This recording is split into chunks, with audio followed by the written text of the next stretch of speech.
In the gleaming towers of Wall Street, a narrative of unprecedented prosperity was being meticulously crafted.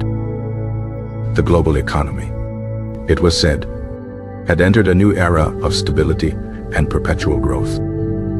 This was the Great Moderation, a period of tranquil markets and boundless optimism. But beneath this shimmering surface, a different story was unfolding, one of calculated risk and hidden agendas. Some whisper that the '28 financial crisis was not an accident, but a deliberately engineered event. It was, they claim, the result of a secret plan hatched by a small cabal of elite bankers. Their goal was audacious: to consolidate wealth and power on a scale never before imagined.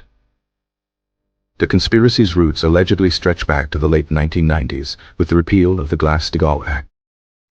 This move dismantled the wall, separating commercial and investment banking, a wall erected after the Great Depression.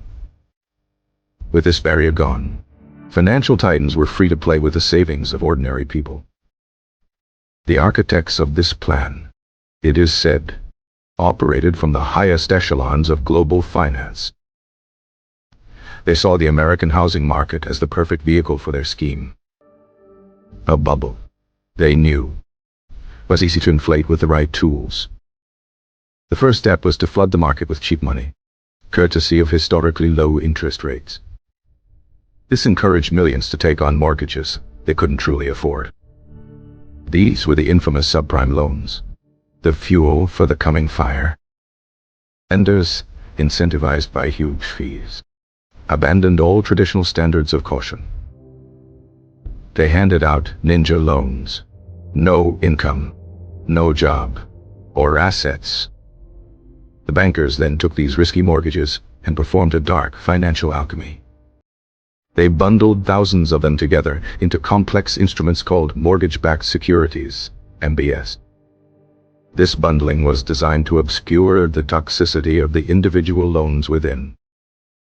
To make these securities sellable, they needed the blessing of the credit rating agencies. Critics argue these agencies were not impartial judges but paid accomplices.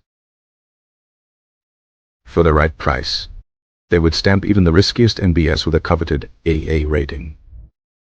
This false seal of approval signaled safety to unsuspecting investors around the world. Pension funds, municipal governments, and foreign banks eagerly bought these seemingly secure assets. They were purchasing a ticking time bomb, wrapped in a veneer of mathematical sophistication. The conspirators then created an even more arcane product, the collateralized debt obligation, CDO. CDOs were built from the leftover, riskiest pieces of the MBS trenches. It was like packaging financial waste and selling it as a premium product. The complexity was intentional, designed to confuse and deceive. But the masterstroke of the plan was yet to come. While selling these toxic assets to the world, the inner circle was secretly betting against them. They used another shadowy instrument, the credit default swap, CDs. A CDs was essentially an insurance policy on the failure of the very securities they were promoting. This was the ultimate tell, the proof of their cynical foresight. They were selling the promise of prosperity while simultaneously buying insurance on the certainty of collapse. By 2007, the first tremors were felt as the housing market began to stall. Homeowners with adjustable-rate mortgages saw their payments skyrocket. Defaults began to rise, slowly at first, then with terrifying speed. The toxic assets hidden within the MBS and CDOs began to rot. The value of these securities, once deemed rock solid, evaporated into thin air. Panic began to ripple through the interconnected global financial system. Banks that were heavily invested in these assets suddenly faced insolvency. The moment of truth arrived in September 2008. Lehman Brothers, a titan of Wall Street, declared bankruptcy. Its failure was the trigger. The detonation of the financial time bomb.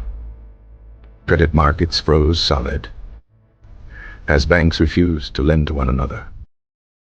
The lifeblood of the economy, credit, had stopped flowing. Stock markets around the world went into a free fall. The carefully constructed facade of prosperity was shattered. Their credit default swaps paid out billions, a reward for orchestrating the collapse.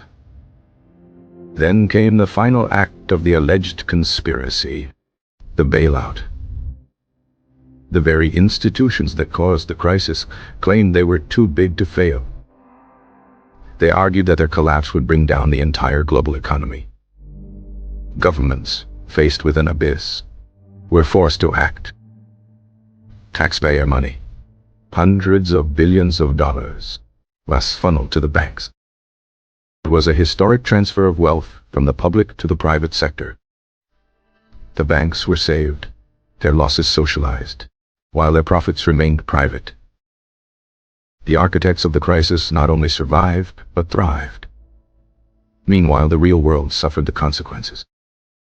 The Great Recession began, the worst economic downturn since the 1930s. Millions lost their jobs, their homes, and their life savings. The dream of home ownership turned into a nightmare for an entire generation.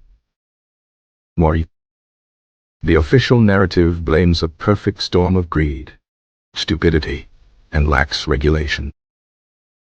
Conspiracy theorists argue this explanation is too convenient. They question how the brightest minds in finance could all be so wrong at the same time.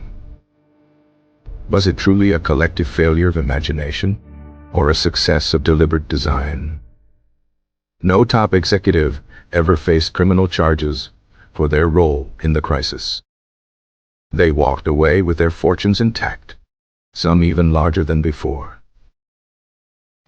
This lack of accountability is, for many, the most damning evidence of all. It suggests a system protecting its own, a game rigged from the start. The theory of a secret plan persists because it offers a clear villain. It replaces the chaos of systemic failure with the cold logic of a conspiracy. Whether true or not, it speaks to a deep-seated distrust of financial power. The story of the 2008 crisis remains a chilling lesson. It shows how close the global economy came to total collapse. And it leaves behind a haunting, unanswered question. Was it all just a terrible mistake, or was it the greatest heist in history? The plan began with the subtle erosion of financial regulations. Investment banks, once constrained, were unleashed to pursue limitless leverage. They developed algorithms of immense complexity to justify their new products. These algorithms were presented as infallible, a new form of financial gospel. The housing boom was artificially stimulated, creating a nationwide mania. Flipping houses became a national pastime, a televised sport. This frenzy provided the raw material for the bankers' financial factory. Inside, the mortgages were sliced and diced into unrecognizable forms. The most toxic slices were often hidden in the middle of the CDO structure. This financial engineering was celebrated as innovation, not deception. A few lonely voices warned of the impending danger. They were dismissed as doomsayers, out of touch with the new reality. The system was designed to reward short-term gains and ignore long-term risks. The bonuses paid to traders were based on the volume of deals, not their quality. This created a powerful incentive to keep the machine running, no matter the cost. Secret bets against the market were placed through anonymous shell corporations. This allowed the masterminds to profit from the collapse without leaving fingerprints. When the first major hedge fund, Bear Stearns, collapsed, it was a dress rehearsal. The government stepped in to facilitate a buyout, signaling its willingness to intervene. This intervention only emboldened the belief that the biggest players were immune. The decision to let Lehman fail was the pivotal, shocking twist Some say it was a deliberate sacrifice to create maximum panic. The ensuing fear was necessary to justify the unprecedented scale of the bailouts. In closed-door meetings, financial leaders dictated the terms of their own rescue. The public was told it was a rescue of the system, not of the bankers. But the money was used to cover the bank's gambling losses and pay out executive bonuses. The aftermath saw the rise of populist anger and movements like Occupy Wall Street. People demanded justice that never came. The financial system was reformed, but many argue the changes were merely cosmetic. The core problem of too big to fail remains, perhaps even worse than before. The memory of the crisis has faded for some, but the scars remain. The conspiracy theory endures as a cautionary tale. It warns that those with the power to create money have the power to control destiny. And it suggests that the next crisis may already be in the planning stages. Seeds of destruction were watered by global capital flows. Entire nations had parked their wealth in US Treasury bonds, fueling the credit boom. The bankers saw this as an infinite pool of money to play with.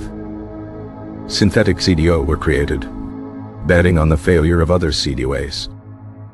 This created a house of cards built on top of another house of cards. The total value of these notional bets dwarfed the real economy. It was a parallel universe of pure, unregulated financial abstraction. The rating agencies, in their defense, claimed their models were blindsided. They never anticipated a nationwide decline in housing prices. This failure to see the obvious is what fuels suspicion of complicity. The collapse of AG, the world's largest insurer, was the next domino. They were insuring the world against a fire they believed could never happen. When the fire came, AG's failure threatened to bankrupt all of its counterparties. This is why its bailout was even larger than those for the banks. The money flowed through AG to its banking partners, a backdoor bailout. The public was left with the bill and a profound sense of injustice. Investigations were launched, and commissions were formed. They produced 1,000-page reports that few would ever read. The narrative was controlled, focusing on complexity rather than criminality. The language of the crisis itself became a barrier to public understanding. The story was not of good versus evil, but of correlated risk and systemic contagion. This abstraction served to dilute blame and obscure individual responsibility. The idea of a secret plan offers a simpler, more satisfying narrative.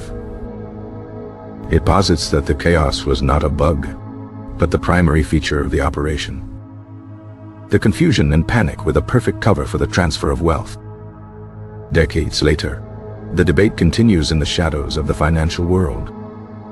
The truth, whatever it may be, is likely buried under layers of complexity and power.